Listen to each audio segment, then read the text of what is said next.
Good morning, interweb. Worldbuilder's log 44. We are, as always, continuing to world build our fictional planet here, placeholder name CRETAK. And in this video, we're going to be looking at rocks. Going to be creating a world rock distribution map. Absolute bucket loads to do here, so let's get straight into it. As is customary, I'm going to be loosely following Madeline James's wonderful rocks and mineralogy guide, links in all the usual places. And I'm going to start with trying to identify what regions of our modern continents were shallow seas in the past. This would be an extremely useful thing to know going forward, so I'm going to get it out of the way with at the very start. So here's the modern world, and I'm just going to scroll back through the tectonic history for a sec. Okay, 1, 2... 3. Okay, if we go back to kind of the supercontinent stage here, notice we have a big rifting event happening here, followed by another rifting event down here, followed by another rifting event here, leading into the first kind of large collision in that whole time span. And that collision starts to happen at what? About 110 million years ago, that collision starts. Okay, so all of this is noteworthy because if you have a bunch of rifting going on, we'd expect conditions to be warmer and for sea levels to rise, producing shallow seas. Conversely, if we have a bunch of collisions going on, or just very major collisions, as is about to happen up here, we'd expect the converse.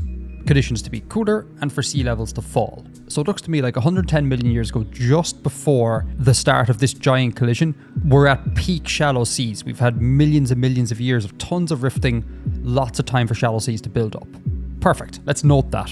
So about 80 to 90 million years ago on Earth, we had a period of sea level rise, where we had a whole bunch of shallow seas. How delightful. Sea level was somewhere between, say, 150 and 200 meters above where it is today during this period. So let's emulate that on our world just for the sake of ease, because I'm not computing all of that. So if we zoom into our planet here, the first two green colors here, this chap and this chap, they represent 0 to 200 meters on this planet. So I'm going to say everything that is this color was underwater 110 million years ago. So I'm not going to do this on air, but I'm simply just going to make a mask, which looks like this. Everything that's black was above sea level 110 million years ago. Everything that is not black was below sea level. And if you're going to go ahead and do this, be really careful, just because some of your mountain ranges that may in the modern world be extremely high, like this chap up here, may not have existed back in the past. Hence why this is not colored black, even though it's really high. Okay, that's our shallow seas mask done. That's going to come in handy in just a second. Let's talk Cratons. Quick recap, Cratons, they are kind of like continental nuclei, regions of continental crust that have been undisturbed tectonically for like billions of years. They represent like extremely ancient sections of the crust. On my world, that's everything here in this grey colour outlined by these sort of neon colours. These are all Cratons. On Earth, they look kind of like this. The most famous, I think, Craton being the North American Craton. The Canadian Shield, as it's sometimes referred to as. So Cratons come in kind of two sections. A basement section and a platform section. Basically, think of the basement section as being rocks, like foundation rocks, the underlying rocks, and the platform section as being rocks on top of the basement. I'm sure there's a better explanation than that, but a geologist, I am not. The key thing for us, though, is that any time the basement rock is at the surface, has been exposed to the surface, we refer to this section as a shield. So in other words, Cratons are made up of two sections, a platform section and a shield section. And we can see that here, like if we go back to the North American Craton up here and have a look at this map from Wikipedia, this is that same area here, and you'll see you have an orange region and a pink region. That is a shield region and a platform region. Same thing with Baltica, I guess is what this Craton is called here. You got a shield region and you got a platform region. And all Cratons on Earth have that structure, a platform and a shield. Sometimes there's more shield than platform, sometimes there's more platform than shield, but you always get those kind of two components. So that's the structure of Craton. Now we need to figure out what rocks comprise the shield and what rocks comprise the platform. The basement, or in our case, the shield region of a Craton is going to be made up of metamorphic and igneous rocks, specifically granitic rocks. And the platform region is going to be made up of sediments or sedimentary rock.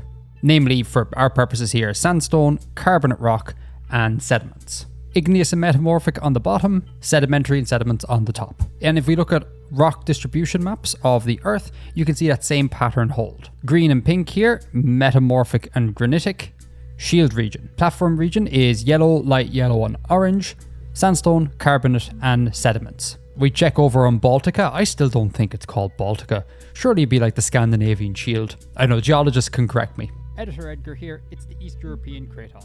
Same pattern again though. Green and pink, shield region, metamorphic and granitic. All the yellows and oranges, sandstone, carbonate, sediments, platform. And the last thing to kind of note here before we can properly map Cratons is that, as pointed out earlier, the size of the shield region versus the platform region can vary. So we need to figure out some kind of heuristic for gauging the relative sizes. Now, I'm sure this is ferociously complicated if you actually were to kind of work this out properly, taking into account different erosional regimes, depositional regimes, uplift, the effects of climate and all these things. I'm not going to get into that. I'm going to try and keep it nice and easy, and I guess the easiest way I could put this is if there's lots of shield, S+, we'd expect to see that in a highly erosional environment. Right, makes sense, right? You could erode away the platform section, exposing the shield section. And then conversely, if there's hardly any shield, this would be in a depositional environment. Lots of deposition occurring, lots of sediments can get laid down, that can turn into sedimentary rock over time, etc, etc. So I think it's worth going through this, just constantly bearing in mind, is there lots of erosion going on? Would there be lots of deposition going on? And as long as I kind of keep that in my mind, I think I should be able to place these cratonic regions, place the rocks in these cratonic regions in a somewhat believable fashion. So yeah, that is the game plan. Let's do some analysis of the Cratons to figure out what's going on. Oh, and we're going to be working on Esri here in this video because I've already worked on the other continents just to save a little bit of time. Let's start. We've got 3 Cratons, 1, 2, and 3. Let's start up here because these are probably the easiest to figure out what's going on. We know from a previous video that during the last ice age, the ice roughly sat, very roughly, somewhere here. That's the maximum extent of the ice. All of this section here would have been covered in glaciers. This means that half of this Craton would have been covered in glaciers, and I'm imagining that as the ice recedes, it basically scratches the Craton clean and exposes a shield region. Much like what I think occurred in North America. So perhaps, just roughly sketching in the game plan, perhaps we'll say that this section here is a shield region. And by extension then, we'll say that the remainder of the Craton is platform. Let's check our shallow seas map.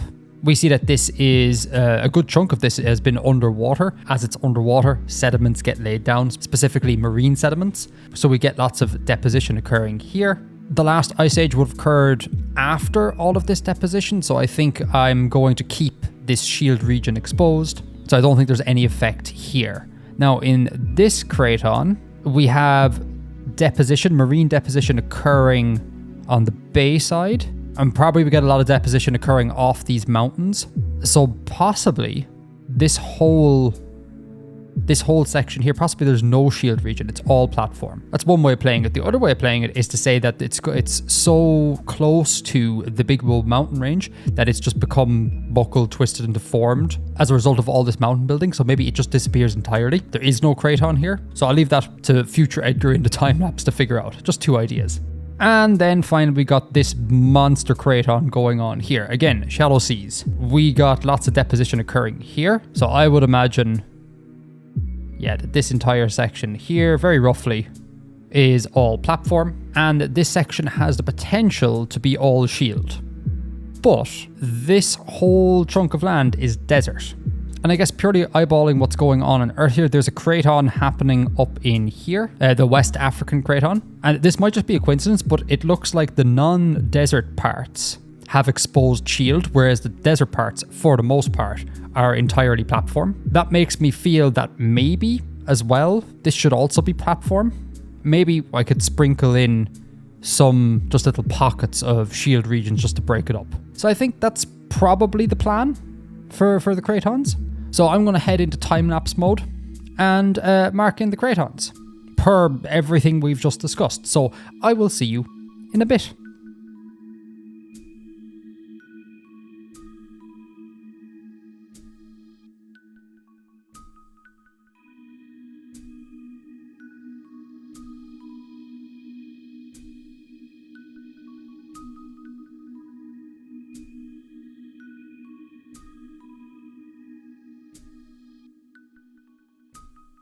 Now, the eagle-eyed amongst you will have noticed that I left a whole bunch of gaps. What gives? These gaps here will be sediments. So stuff that is yet to become rock proper. I have a layer beneath everything else here set up with my sediment color. This will all get filled in at the end, basically. And while we're on the topic of sediments, if we pop over to this little lake here, note that I very deliberately did not fit it in because obviously at the bottom of lakes you get a whole bunch of sediments, as we can see from the Great Lakes and others. And I guess the only other thing to note before we move on and to kind of keep in mind if you're going to follow along is that, to a very rough approximation, 75% of the surface of Earth is either sediments or sedimentary rock, and the remaining 25% is metamorphic and igneous rocks. Really don't be afraid to go ham with the warmer tones here, your sandstones, your carbonate rocks, your sediments, etc. Okay, I think that's everything. So we should move on to large igneous provinces. Okay, large igneous provinces, we've talked about them before. These are areas of past intense volcanism dominated by, as the name would imply, igneous rocks. If we look at the large igneous province in India, for example, we see that the main component is basalt, this sort of dark color here. Now, fortunately, thanks to G-plates, we've already mapped all of our large igneous provinces. These are the yellow regions here. So all I'm going to do now is just fill in a bunch of basaltic rock in the yellow regions. The only wrinkle is the younger the large igneous province is, the more basaltic rock I'm going to put there. The older it is, the less basaltic rock. The idea being that over time, erosion kicks in, wears it down, turns it into sediments, etc. That's step one anyways. I'll see you on the other side and we'll talk step two.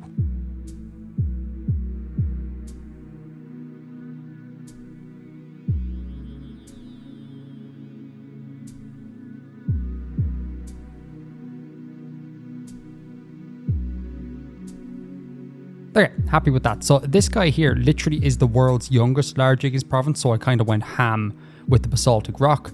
In contrast, this is extremely old, so I only put in a tiny bit of basaltic rock. Also, you may have seen in time-lapse that I added in a bunch of basaltic rock at hotspots. Here, down here, and up here. Also worth noting that if there were continental rifts going on this continent, I would add basaltic rock there too, a la the East African rift here. But there isn't, so I can skip that step. Now, we want to throw in some of the other igneous rock types, namely granitic rocks or andesitic rocks, pink or purple on this map. Per Madeline, they should be way less than the basalt. The basalt is kind of like the primary dominant rock type of this type of formation. But if we have a large igneous province near a subduction zone or an island arc, we should throw in some andesitic rock, larger amounts of andesitic rock. And if we have a large igneous province kind of near hotspots, we should throw in more rhyolitic rock. Rhyolitic, granitic, we're going to use those two terms interchangeably. So that's what I'm going to do now. Time-lapse mode engaged. Okay. Something like that, just a touch, nothing mad. Ended up throwing in a little bit of andesitic rock here just for variety because there are no relevant hotspots that would be kind of very andesite heavy on this continent, so just chucked it in there for demo purposes. And with that, large igneous province is done. So for mountains, recall that we have 4 types of mountains per the world building pasta method. Links in all the usual places: Laramide, Andean, Himalayan, and Ural. I've listed here the sort of like characteristic rock types associated with each. So we're going to go through each of the 4 and kind of plot them in. So let's start with Laramide. As a quick recap, Laramide orogenies are a subduction zone orogeny, whereby the oceanic plate is subducted particularly fast, or perhaps a mid-ocean ridge is subducted, and this results in a very expansive, thick orogeny. Prototypical example here is the Rockies. Now, the large igneous province here, notwithstanding, you can kind of see that there's a whole bunch of purple going on. That is andesitic igneous rock. Basically, for your world's Rockies, spam andesite. So give me a second here to just do a quick recap of the history of this continent. Right, so there are kind of two laramide zones here where substantial mid-ocean ridge sucking in has occurred over time, and that is here, and these sections down here. Recall as well that the closer the colour is to white here, the older the mountain range is, hence the more eroded it is. So I'm going to heavily spam andesitic rock in the newer mountain ranges, these two up here, less so here, less again here, and least of all this sort of white section here. The idea being that lots of erosion has occurred, so we'll find increasingly more sediments or sedimentary rocks. That's the basic shtick, pretty easy. Time-lapse mode, engaged.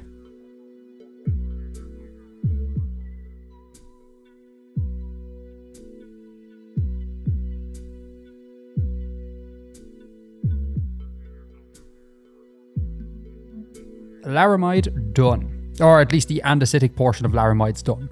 Next up, Andean orogeny. Andean orogenies are going to have a larger granitic portion to them. And as a whole, this makes sense, right? Andesite, granite, igneous rocks, volcanism.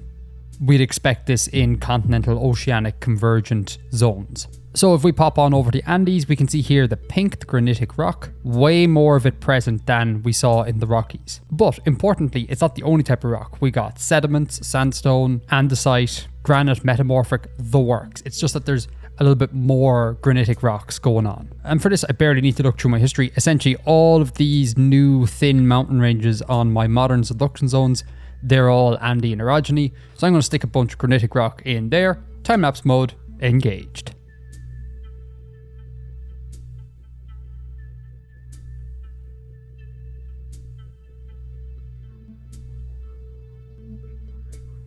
Alright, Andean orogeny done. Now, you may have seen me sprinkle in a whole bunch of andesite into this island arc here. This is per Madeline. Apparently there is more andesite in island arcs. To be honest with you, I really don't know why, but it's borne out. If we look at Indonesia here, whole bunch of the purple, whole bunch of andesite. Also, this is a little bit laramide here because there was a mid-ocean ridge that got subducted, hence why this island is like rather fat. Same deal up here. This is a little bit laramide-y, so I just stuck in a bunch of andesite. Okay, so those are our subduction zone orogenies done, at least for now.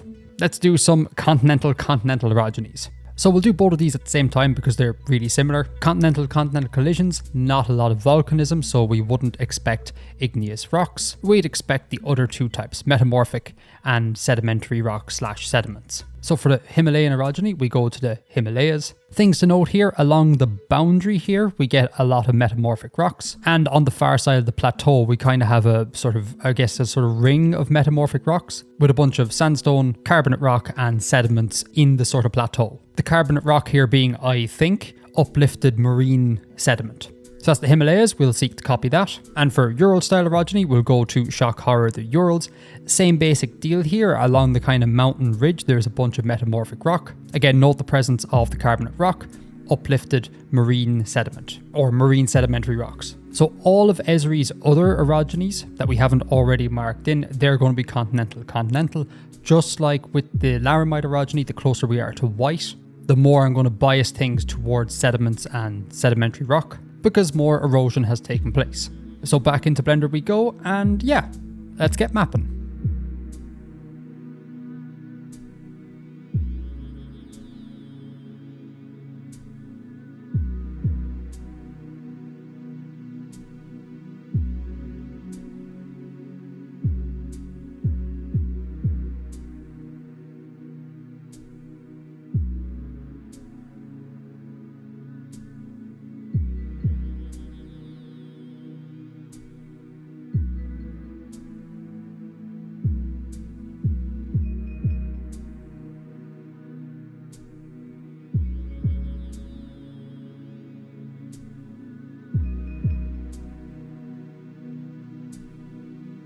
Final thing to do is just to add kind of like finishing touches. Like remember the Andean orogeny, there's a whole bunch of other rock types not just granitic there. I'm basically going to go through and like sprinkle a bunch of metamorphic rock everywhere. Where there is no rhyolitic rock, I'll add a little bit, etc. This step very much is look at rock maps of Earth and seek to emulate it. And the other thing, I should have done this in large igneous provinces, but I totally forgot. Around large igneous provinces, like so, it's worth adding a whole bunch of metamorphic rock, because metamorphic rocks are rocks that form, or I guess have reformed under intense pressure or heat.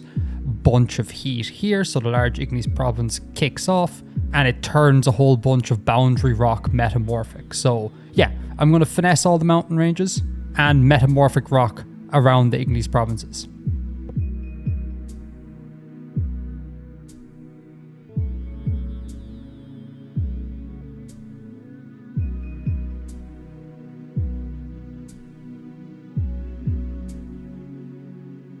Alright, cool. So now we're on the home stretch. We just got to go fill in our lowland-ish areas. These areas are going to be exclusively filled with sediments or sedimentary rock. And if you pop on over to Madeline's guide, she has a bunch of cool tips on where to place each rock type.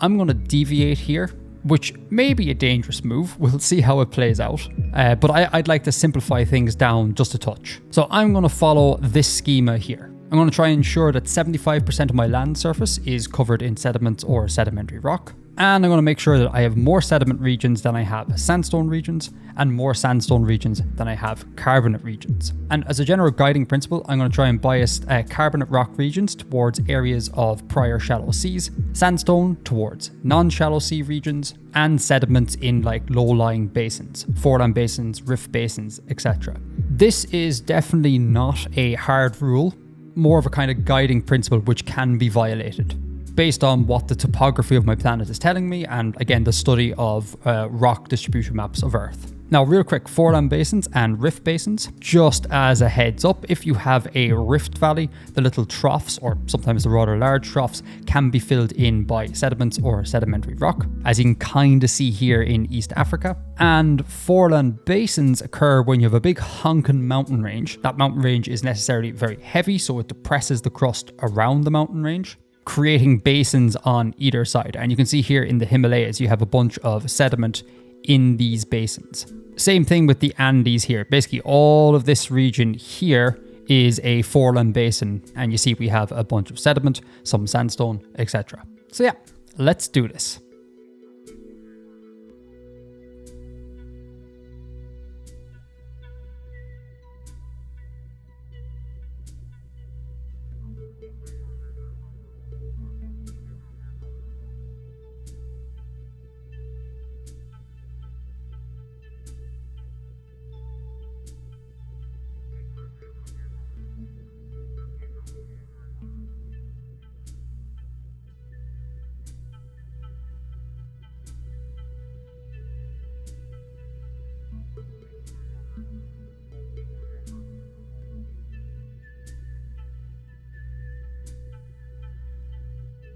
Okay, rock map done. As is always the case, that took way longer than anticipated. Here it is in 2D, and yeah, I don't think that looks too terrible. Now, if you're interested, you can continue with Madeline's method and map out the rock types of your ocean floors. You'll end up with something that looks like this. Very pretty, but I'm not going to do it here purely because I know that whatever cultures I set in this world, they're just not going to come into contact with the ocean floor at all, so I can save myself just that little bit of time.